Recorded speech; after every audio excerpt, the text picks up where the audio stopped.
Welcome or welcome back. Here we are again to kill HR, more topics at a time. How many topics can we do at a time? I think that's the big question. I think technically one. So, look, this is our second time around, and I think that we've got some fun stuff ahead of us. One of the things I've been thinking about, and I don't know if you have too, is okay, why are we actually doing this? And for me, it's a couple of things, right? So, one is, yeah, we want to obviously try to be helpful and provide some information that might be useful to somebody or some perspectives that might help somebody figure out a situation, whatever that is. But there's a selfish element too, right? This is for us, or at least for me. I want to have a good time and I want to be able to talk about stuff, my own opinions, my own take, and really just kind of, um, you know, be authentically here and not be tied to any work that I'm doing, right? This isn't about a company decision. It's just here's kind of some unfiltered thoughts. Yeah, and I'm so glad you said that because we had something cool happen too. One of the commenters on our YouTube video was someone that said, "Hey, I'm not even in HR and I'm really enjoying listening to this." And that's part of my goal too, to reach not just the folks in HR and maybe even leaders, but early career folks, folks not in necessarily the same industries as us, but all kinds of people too that come across it and take something away from it. Yeah. But look, I want to have fun, right? It's not selfless. This is a good time. I want to be able to be me and hang out with you. Or is this us bringing our whole selves to work, Maddie? Is that what we're doing? Think it's a little bit of that, and I know that could be a hot topic with some hot takes. What does that even mean, bringing your whole self? Are we saying cringy things now? Well, let's talk about it. So there's a balance. Bringing your whole self is about authenticity, right? Not feeling like you have to mask or hide who you are, especially basic elements about, your fundamental being. But it also doesn't mean free reign to just act however you feel like, right? There's still situationally appropriate behavior that doesn't, in my opinion, doesn't negate the whole self or that kind of authenticity piece. Because not all things are appropriate for all situations. If your whole self is a nudist, you don't go to your sister's wedding without clothes on. You can still be authentic, but maybe that's just not the time and place for that particular thing. I mean, not without ending up in the wedding drama subreddit, but Right. when I think about this, I think maybe back to when this concept started, and some of it was driven by some really good thoughts of, hey, are we focusing on things that really don't bring value to the business that we really need to change? Does it really matter if somebody has a nose ring? Does it really matter if somebody has a tattoo that's visible as long as it's not offensive or obscene in some way? Does that really matter? Even if they are a banker or they're working in public, if somebody has unnatural colored hair, does that really matter to their work performance? Some of that was that conversation of bringing your whole self. Like, why can't I show a little bit of my personality in the workplace? Why do I get Mm. stifled when I can still do the work, especially if I want to get into certain types of work? Some of that, at least that's how I recall part of that conversation back when this Yeah. started. And Yeah. it's evolved into something that I do not recognize.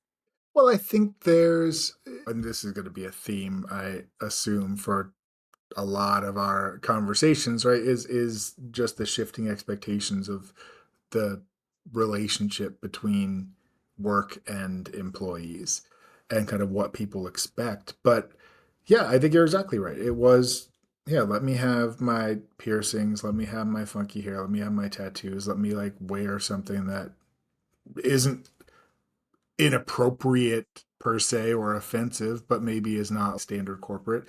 And then I think, the next step, or maybe it was part of the same step, was the evolution into, all right, well, let me also feel free to talk about my same sex spouse or whatever else is going on that might be a part of your life, a part of your identity, something that maybe one might be afraid to bring up in the workplace. But now it's, I think, the extreme cases where it's, oh, well, you can't tell me not to spray paint my workstation and punch my boss in the face because that's part of my whole self. Like I'm a MMA fighter, graffiti artist. And so who are you to tell me I can't bring this whole self to work? Or I've heard this. I'm a Capricorn rising. I can't help myself. So this is how I behave. I think we forget that we don't owe anyone our full story. And so we've jumped from wanting pieces that make our experience at work a lot more comfortable, a lot more genuine, authentic, to truly doing it all, doing all the things and doing too much, saying too much without discernment or discretion. Yeah, bringing yourself to work is not a free pass to have the excuse of that's just who I am when you're being obnoxious. There's still other people that we have to consider because it's like most things. Do my freedoms end when they start to infringe on someone else's? And so if your behavior is infringing on other people's ability to feel like they're in a safe, secure workplace or environment, then that's where the line is. And it's going to be different for different places, different cultures.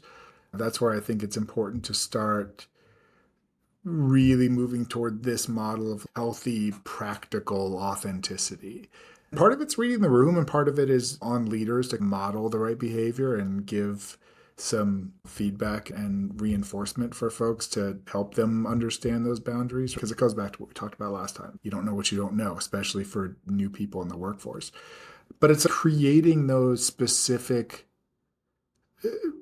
repeated rituals, like, the beginning of a meeting, let's hold some space for this kind of conversation, creating those spaces that are designated for people to be able to be safe talking about non-work things, bringing things up if they want to. There's also the element of forced vulnerability, which can go off the rails because I've seen people feel really left out where they didn't feel comfortable sharing to a level that maybe some other people did. And they're like, but I don't want to talk about that. And that needs to also be Because fine. again, we don't owe anyone our full story. I No. think some of this did get eroded with m- the melding of 24/7 work, life, social media, supervisors, coworkers, friending each other on all the, I'm not even going to start naming them, and then finding everything out about each other, discussing it at work, streaming, all the things, just so much that you can talk about. So your whole self is just a very full plate. So it makes it a real Yeah, challenge to manage in the workplace for sure. that's exactly it, right? We've normalized, especially when everybody started working from home in 2020, you'd see each other's homes and pets and kids and families and whatever else is going on before we all figured out about virtual backgrounds. It's almost like we're inviting each other into our homes, our coworkers. And that opened up a whole new, I think, opportunity to both have some great, authentic moments, but also there's opportunity to take it to a level that maybe it shouldn't be taken to in some cases. Again, it's your mileage may vary, know your audience, and you've got to be able to read the room. And if you're not sure, then ask somebody you trust. So, what's the headline here? If we're talking about authenticity, talking about bringing yourself to work, if you had one thing that you could say to keep in mind, what's that thing? I think the thing is what you're sharing something that is building you up in a way to help you move forward in your career? Because in the end, that's probably what you want. And so whether fair or not, some of the things we share hurt our credibility, hurt the perception that people have about us. So maybe give that some thought. And that's where discernment and discretion comes in. Choose what you share so that you leave a lot more opportunities open. I'm not saying it's right. I'm not saying I agree. Just saying we're Mhm. human and that's just the reality of it sometimes. Mine is to just think about Who's around you? Is that thing that you feel you need to do or show or express to demonstrate your whole authentic self, how is that going to impact the people around you? Is that going to help with their safety? Is that going to make them feel uncomfortable? How is it going to impact them? Because most of the time, those common sense rules are where the lines are drawn. It's like when somebody starts to get uncomfortable, that's when it stops being okay. So just think about the impact of people around you. For sure. That is the thing about the things that we say in front of others and in our workplace. It's a lot of ears are open. Absolutely. Oh, right. What else we have on the agenda, Well, man? I forgot to mention this. How did I not? See, this is another bullet point I need to add to this that I had placed us on a performance improvement plan. How Yeah, are we doing on that so I far? think I I see the effort. Still some improvement to be made. Yes. We have a little time. Yeah, we'll get there. Look, we're in our infancy here. So, what else did it say in your pip? Well, how do we go about utilizing resources for this PIP? Do we do it on our own? Is there stuff out there that we source? Yeah, it doesn't feel like we can really be trusted to do our own performance improvement plans. So I think we might need to call in some resources. There's this whole movement about AI doing these performance reviews. How does some machine know how I'm doing? What does that look like? Like, how is it actually helping me? Is it helping me? I think that it's a trend, honestly, that is just going to keep growing because there's tools out there that are getting better. I think that the logic algorithms, look at me talking like I know what I'm talking about. The logic algorithms in a lot of these AI tools are continuing to learn, continuing to get better, and with the right human partnership in terms of reviewing and editing and double checking to make sure that it actually is the right messaging, a lot of these tools can provide superior feedback, superior reviews to probably half of the managers out there, maybe more. Of course, you mentioned performance reviews, and a performance management spans more than just performance reviews. So there's even a lot more opportunity in that because performance management, you've got coaching and counseling and training and talent development overall. There's a lot there, and a manager or supervisor can't always fill all those gaps. And performance reviews, my first thought is if it helps get them done, gosh, that would be nice. I've yet to meet someone who's like, I am so excited about sitting down and completing these performance reviews, Yep. especially when there's deficiencies, right? When you have to address something which nothing should be a surprise if there's a deficiency. This shouldn't be the first time that someone's hearing something that they need to work on, but it happens.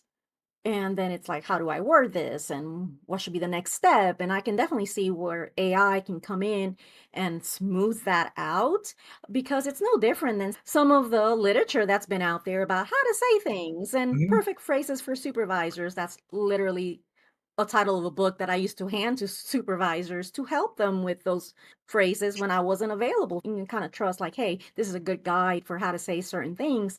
So I see it overall as a good thing as long as it's not a handoff. You said in partnership. Right. Yeah, I firmly believe that feedback still needs to be delivered human to human, especially feedback that might be hard to hear.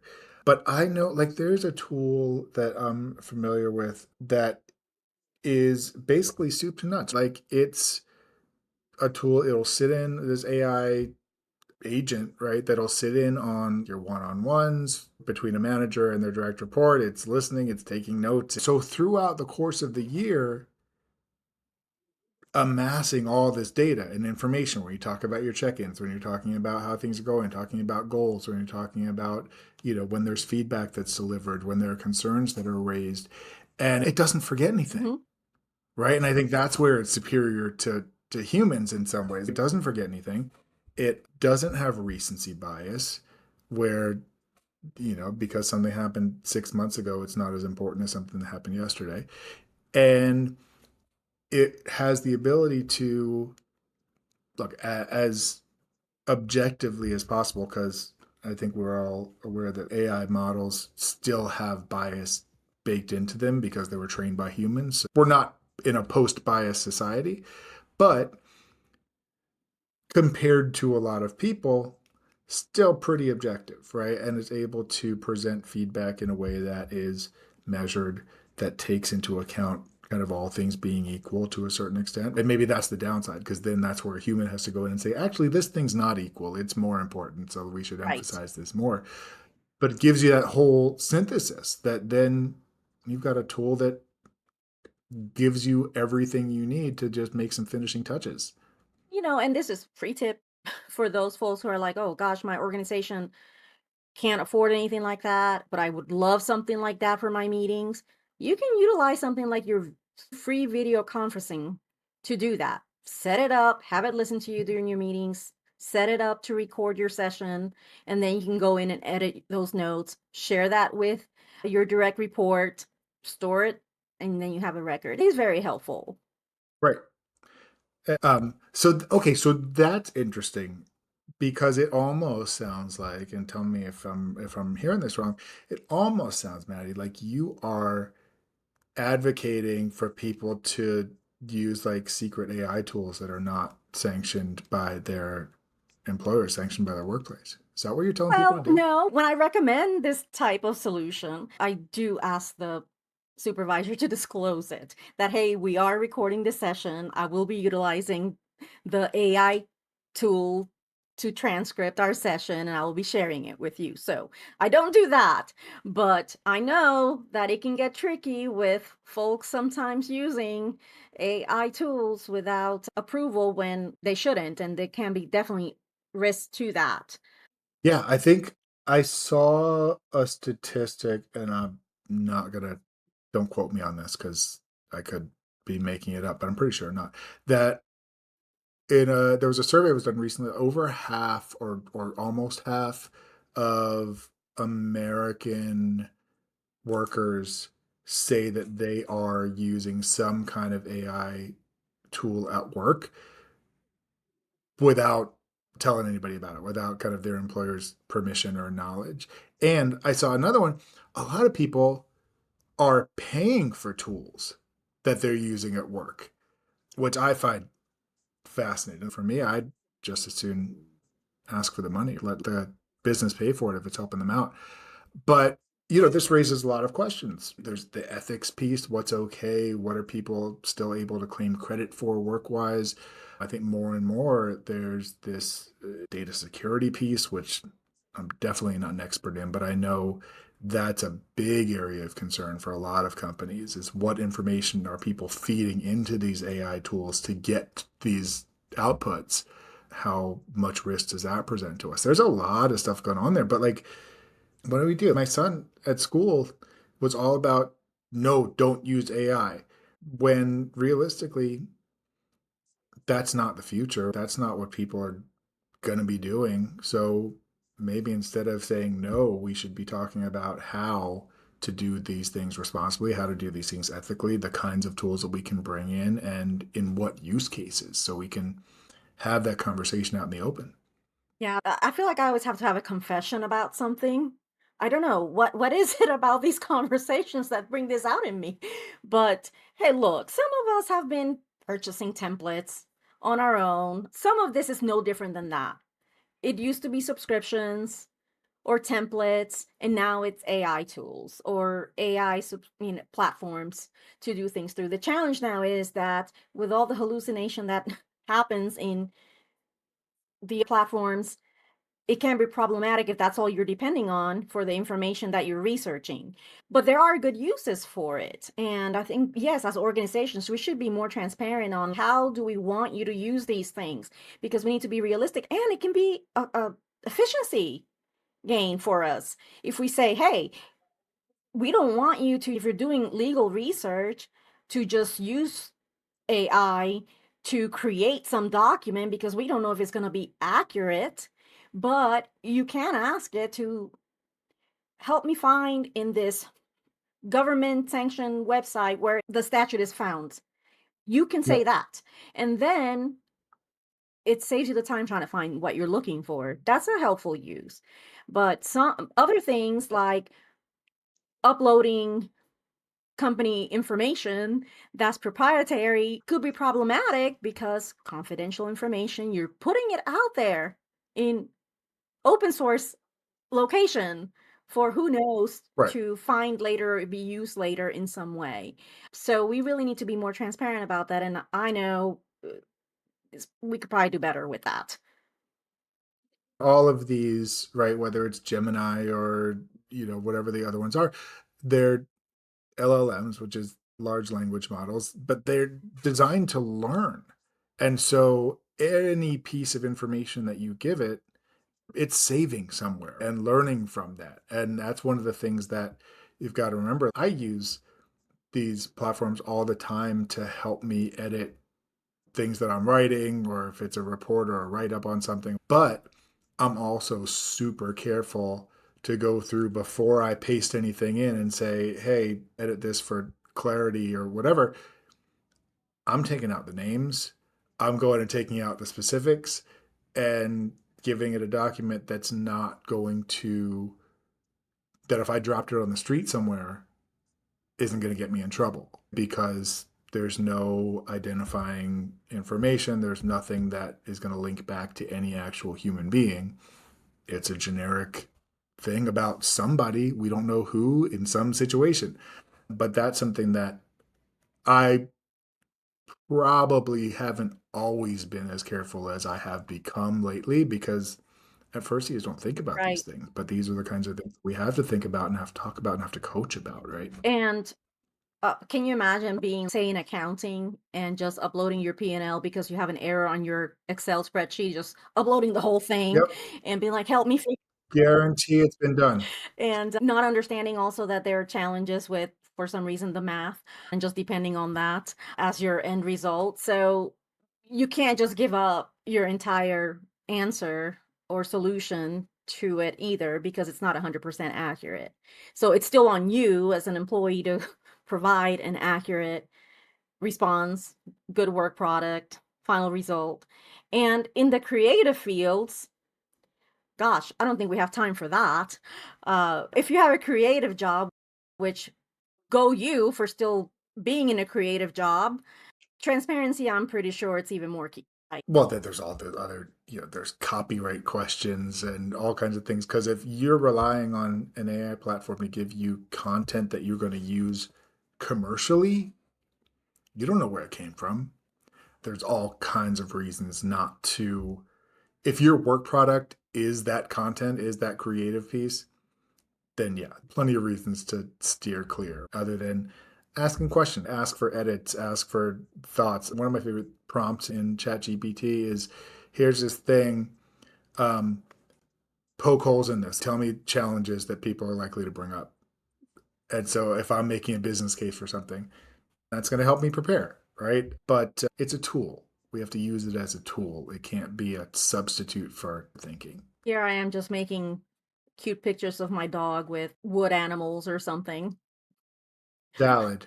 I haven't been able to get anything to do any cool pictures for me. They're all terrible. So how should managers, leaders within an organization talk about the use of AI tools with their team so that they can manage it effectively and make sure people are being responsible? Let's talk about the realities and how to use these tools in ways that are beneficial to the business, to the people, and that don't put us in a bad spot. Well, to answer that, I have to kind of poke fun at policies overall. And for all of the flack that HR policies get and the shade and hate, I think IT policies, they get it worse and get even more ignored. At least anecdotally, that's the sense that I get. And people are just like, yeah, okay, I'm just gonna sign it, acknowledge it, and I really don't have an understanding of what this information technology policy actually requires of me. I think that's step one. What does my policy actually say? What does it require of me? Because I'm pretty sure most companies now of some scope include that. And if they don't, then that's consideration number one. Okay, let's discuss, what do we want this to look like? Because that needs to be a higher level decision. What do we want to do about AI? How do we want to use it? Do we want to use it? What are the parameters? Who's going to oversee it? And then explain it. Barring that, then common sense. Just say, hey, there's a lot of tools out there, just like anything else. We need to be diligent. I want you to be resourceful, but also I want you to use common sense. Going back to, I can't even go back to school. How many things you have to check to make sure a cited work is accurate, all of those things. Follow that process. Do we want to go there? Oh no, I don't have the energy to go there. But basically you have to process that to be like, okay, should I be using this? And the manager, it's going to depend on the department. It's going to depend on the manager, but I mean, they should have some discretion on that. Or they can just say, no, I want to make it as hard as possible for you to do your job. Do it the long way. Go to the encyclopedia, find one at the thrift store, and go there. Right. You are taking me back. Like, first, I was just thinking, yeah, I could live the rest of my life without ever doing another bibliography. Remember, you do those at the end of the reports. And then, so the way my brain works, then I say, okay, bibliography. And then my mind goes, hey, remember dioramas when we used to make those little shoebox still lifes for our school reports? And then you start talking about encyclopedias. Like, I'm living fully in 1988 right now, doing some reports in my mind. So I just want to tell you where I'm at. So now let's see if we can come back to AI because we didn't have that then. That's right. So I think the managers should have some discretion in saying, okay, this is how we utilize it here. This is allowable, but set some parameters. It needs to be a bigger discussion, I think, company wide because it's here. I mean, it's been here. So is it a reasonable thing to go ask ChatGPT to write me an AI policy for my company? Sure. Or is that too, did we just get too meta? That I don't know. And what, yeah, I wonder what it would say. It would be like, yes, use me for everything. Give me all of your information and data. I wonder if it would write itself a policy that isn't so good for us. Because it works, right? Artificial intelligence has the capacity to learn, and I think in some cases better than people thought or hoped it would. And so I'm sure there's a lot of people a lot smarter than we are that are tasked with trying to keep some reins on this. I hope that's the case anyway. Regardless of what a company decides how they're going to use AI, I think a lot of this is about how do we disclose it? Because if we're working with clients, if we are communicating in newsletters, websites, there are some requirements or best practices for saying, hey, some of this work product was created through AI. If you're creating some of your communications and a majority of it is created through AI, you should tell your readers that that was created through AI versus just taking full credit for your genius when you created it through Yeah. AI. So that's another consideration. So where's the line? Because do I tell people when I've had something spell checked? No. Do I tell people if I've had something edited by an AI It's so platform? great. No. Where's the point where you have to kind of give Yeah, credit? you're not putting a PS. I use Grammarly to create this document. We don't do that. We've been using I mean, AI, artificial intelligence, for a really long time.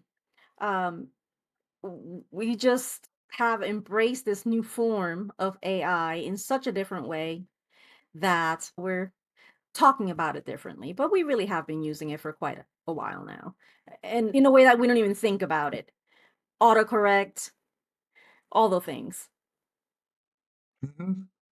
Yeah, and it's gonna keep finding its way into more aspects of our lives, and probably in ways that we're not even gonna know until long afterwards. All right, we beat that I think horse. so. So here's something I've been hearing a lot about. People talking about, have you heard of job hugging? I mean, I only heard of job hugging when you and I were talking about it briefly the other day.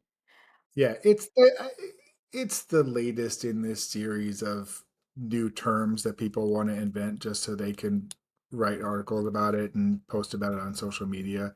Job hugging is very closely related to quiet cracking, which is like an evolution of quiet quitting. Basically, the concept is we've got, because of a lot of things, that just the economy and money situation and the job market being miserable for a lot of people right now, people staying in jobs that they otherwise would leave because there's not a viable option and because they don't feel confident because of the economy that they can be without a job because they don't know the next thing's going to be around the corner. And so it's just, these are all just words for disengaged workforce. But this is the new one that people are deciding to name and write about. Which is, I mean, it's interesting because you think, I don't know, if I'm hugging something, it's usually because I like it. So maybe we need to Like, reword this. I was thinking about it. I was thinking more in terms, I don't know why I thought in terms of hoarding, job hoarding, or like task hoarding, or information hoarding. I was Mm-hmm. able to Well, because that's what it sounds like. capture the essence of it more like that, because more like a desperate, fearful state. Yeah, this is like job holding on for dear Yes. life. I don't know. But there's a lot of fear that about everything. It's a weird moment in a series of weird moments. But I guess, does it matter? That's always my question with any of these things. When you're talking about quiet quitting, you're talking about quiet cracking, you're talking about people who are holding down two, three full-time jobs. My question is always, who cares? If I've got people who are doing what needs to happen, they're doing the work to a satisfactory level, we're paying them, we're doing the benefits. Is that social contract between employee and employer, is that still intact? Do we want people to be engaged and want to grow and want to, want to kind of bring extra to their work? Of course we do. But I don't know how realistic that is. And so I guess, isn't, to a certain extent, hasn't everybody pretty much always been job hugging forever? It's just, I'm gonna stay with my job because there's not a better alternative right now. If there was a better alternative presented, of course you're gonna Right, take that. it's perplexing to me. It's almost the inverse, right? When a manager's like, "Oh, I'm not gonna take this action because I'm afraid they'll leave." Oh, or I'm concerned that if they find a job with better opportunities and more money, they'll leave. And I'm like, wouldn't you want that for them? Wouldn't Mm, you take a job that was a better opportunity for you and more money? Shouldn't you want that just as a human? Stop worrying about that. My assumption is everybody's always looking. And if they find something better, more suitable for them, we should just be happy for them. We provide the best workplace we can. We are transparent. We tell them our expectations. We do the best we can. We try to be fair with them. And when we get it wrong, which we will because we're people, we own up to it and prove that we mean our word by how we try to fix it. That's it. That is all we can do. And right. that's it. We can't manage the trends, right? It's not feasible, it's not realistic. Yeah, I want people on my team to feel great about being a part of that team, about being a part of that company. Of course I do, because that also feeds my ego and it also is going to help their success, which helps my success.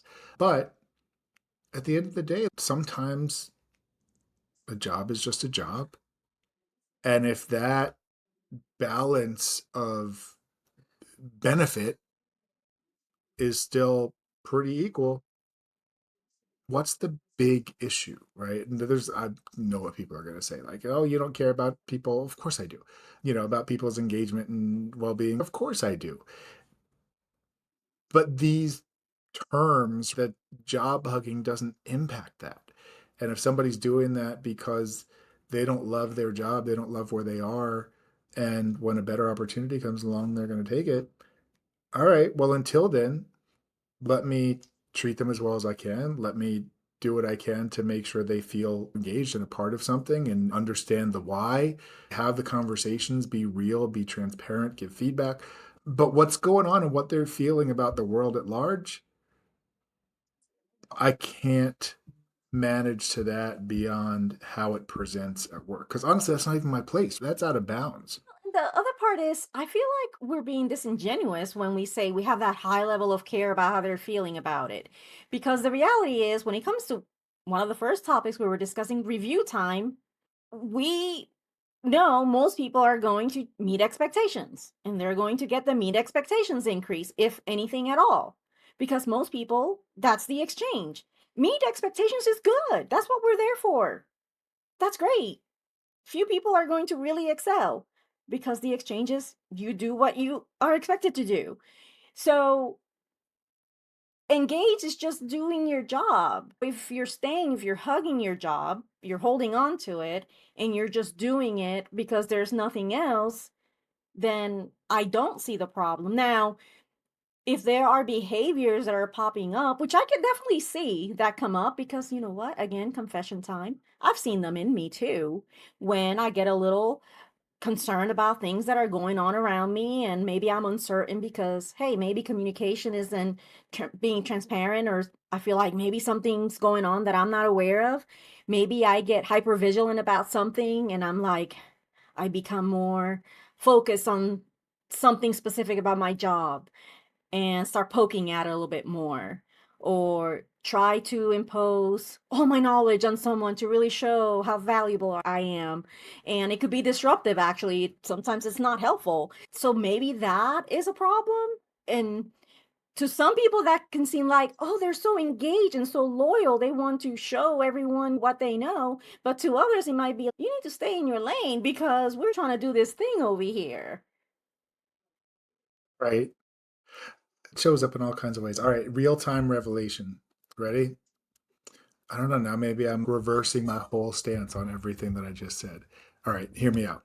What if this job hugging trend, which is also, we can call it whatever we want, quiet cracking or disengagement, what if that is the outcome of a company not meeting expectations in its performance review by the employee? But because of the power dynamic, the employee doesn't have options. If a company has someone that's failing to meet expectations over time, there are options. You give the feedback, you can, go through performance improvement plan, whatever you need to do. And then if you want to, you can manage them out. You can terminate that employment with a level of confidence that you'll be able to, in some reasonable amount of time, get somebody else into that role. And that's true too. Right?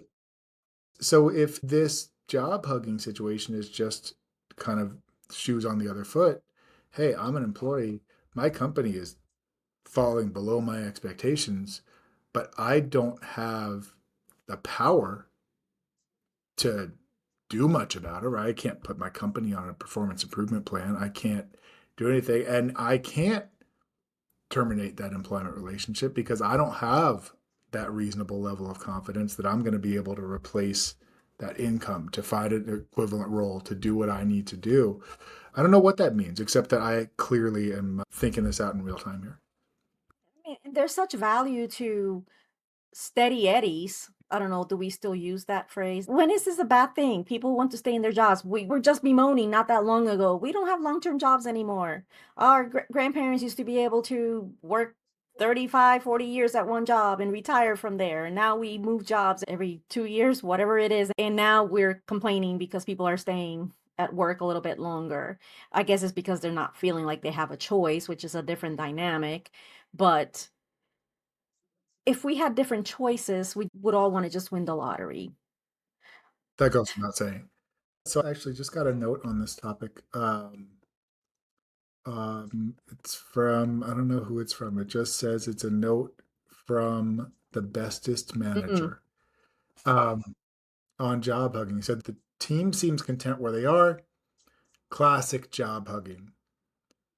I reminded them today that loyalty is nice, but ambition is better. They're still here in a year.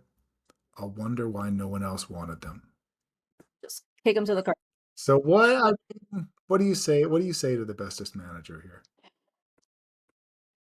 The bestest manager needs to understand the value of roles, people, and himself or herself. And do they define as ambition? And what opportunities are they giving this person for more opportunities anyway? That's on them. Like we were just talking about that. Somebody being able to grow, a lot of that depends on who they have as a mentor, the opportunities their immediate supervisor provides for them, the projects, the opportunities to work in other departments, sharing information, all those kinds of things. So I'm unclear, bestest manager. What do you know about this bestest manager and what do they define as ambition? Yeah, I don't know. I think what they might be missing here is that isn't the job to try to create an environment so that if somebody else wants your employees aren't that interested, that they've got to come up with a pretty compelling offer to get them out the door. That was one of the greatest compliments I've ever received as a manager was finding out long after the fact that when somebody on my team had been approached or had had offers to leave or had been, tried to be poached by their companies and they decided not to go. Like to me, that's huge. So my question for the bestest manager is what are you doing to create an environment so that people aren't eager to take the first offer that comes along? But apparently they also don't want people to stay. What do they want? Yeah, I feel like it's one of those I don't know what I want, but I'll know it I'll when I know when I see see. it That's why they're the situation. bestest manager though.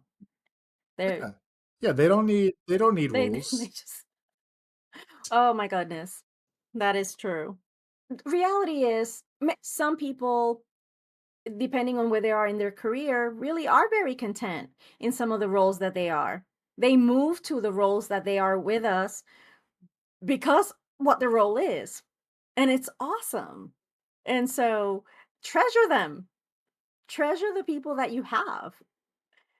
They're the people that want to be there or choose to be there. Even when it feels like this job hugging thing, you're still making a choice every day when you're going in. That's a thought to take away with us. Cherish the good. Cherish the people that you've got.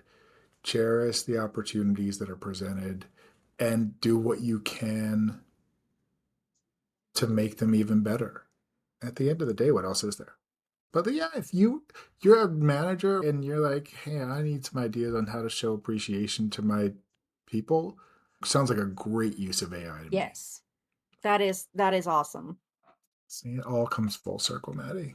We were going to touch on delivering hard feedback because we gave ourselves a pip. We did, and we didn't even ask ChatGPT to do it for us. So, all right, so let's close out with a manager's minute.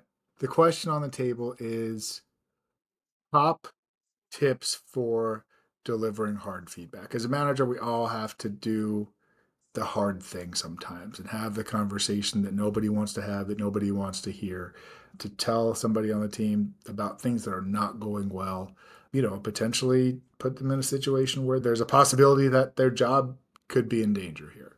So when you're delivering that kind of hard feedback, 30 seconds, Maddie, what's your advice to any manager who finds themselves in that situation? Lead with the reason we're having this conversation for sure. Dave, I wanted to meet with you today because I do have some concerns and I want you to be successful here. And my job is to do everything I can to help you be successful. Part of that is having hard conversations. I I don't love having some of these conversations either, but it wouldn't be fair if I don't tell you these things. ABC hasn't been working for us actually for quite a bit. I wanted to take a little bit of time to observe before I reacted and came to you with this information because I also wanted to have some ideas on what I could propose that may help you. I definitely in this conversation though, I want your feedback because you're the one that's going to have to execute. So this is what I was thinking. This is what I have been observing. Blah blah blah. Blah blah blah. Dave responds and I say, "Oh, that sounds really That sounds really good. You gave me some things that I may need to think about, but these are some things I need us to start doing right now. I'm going to start doing XYZ, and I need you to start doing ABC. I'm going to check on you next Monday to see where we're at, and then again next Friday. And I'm going to think about the feedback that you gave me, and I'll get back with you at some point in between. And when we meet on Monday, we may readjust, we may not, but I'll let you know. Like it. That's your script. If anybody's recording that, take it, fill in the blanks, use it. I think mine is just you can't be too prepared. Do not go into these conversations and try to wing it. Know your talking points, write out your script word for word if you need to, or ask your HR person to help you with that because we've all done plenty of that. Your preparation, knowing your talking points, knowing your beginning, middle, and end is doing a service to the person receiving the feedback because at least they know you've got this in hand, you have a plan, you're not just making it up, and there's a comfort in that, even if the feedback they're hearing is deeply uncomfortable and deeply unsettling. So do the work, be ready, don't just go in blind. And also, for the love of all things, everything, you know what I'm going to say? No ish sandwich. So I think we covered a lot of things today. I think we did. And now I have to find some new things to cover next time, but I'm looking forward to figuring out what those Yeah, and are. hopefully some of our listeners and viewers will let us know what they want to hear. And I'm sure things will come up that we see online. And in 2 weeks, we'll do this again. Yep. Looking forward to it. Well, Maddie, thanks so much. It's been awesome chatting with you, and we'll keep this going. And everybody watching, listening, whatever you're doing, really appreciate you because, we'd be doing this for ourselves, but it's even better doing it for somebody else. That's until next time, till we continue killing HR one topic at a time. All right. Bye, Bye. y'all.